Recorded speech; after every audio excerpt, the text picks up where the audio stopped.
Look, the Department of Education's a big con job.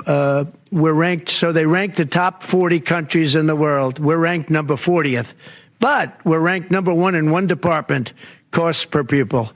So we spend more per pupil than any other country in the world, but we're ranked number 40. We've been between 38 and 40. The last time I looked, it was 38. And then I looked 2 days ago, it came out the new list.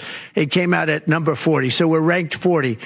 Norway, Denmark, Sweden, I hate to say it, China, as big as it is, it's ranked in the top 5. And that's a primary competitor. We're ranked number 40. So if we're ranked number 40, that means something's really wrong, right? And I say send it back to Iowa, to Idaho, to Colorado. Send it back to places that, and there are a lot of Indiana. You have a great new governor. You have a great senator that Jim Banks just got elected. You got great people. I'll tell you what, Indiana is going to be fantastic. We probably have 35, maybe 37 states that will do as well as Denmark, Norway, Finland, Sweden. They'll be just as good. Then you have the ones that we all know about. It'll be the same story. But you know what? Even they will be good. Because you look at New York, you give it to Westchester County, you give it to Long Island, you give it to Nassau County, you give it to Suffolk County. Same thing, you go out to, and you give it to upstate New York. So you'd have 4 or 5 sections.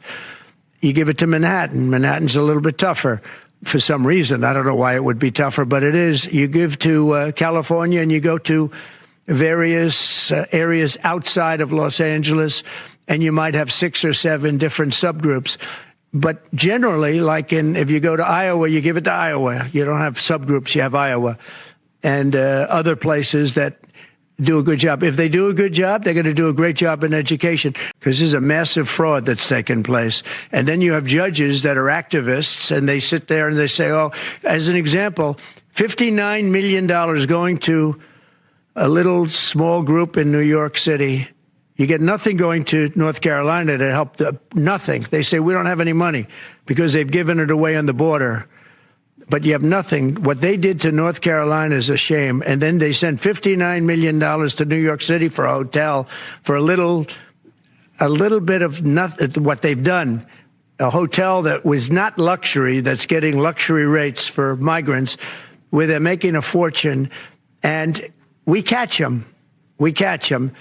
But a judge says, well, even though it may be a fraud, you have to send the money in anyway. Send the money. I said, wait a minute. We have money that shouldn't go because we caught it before it was sent out. But they want the money to go anyway. And I think you're going to have a lot of things to look at, Pam. I really do. What's going on with this whole thing. And this is just one group.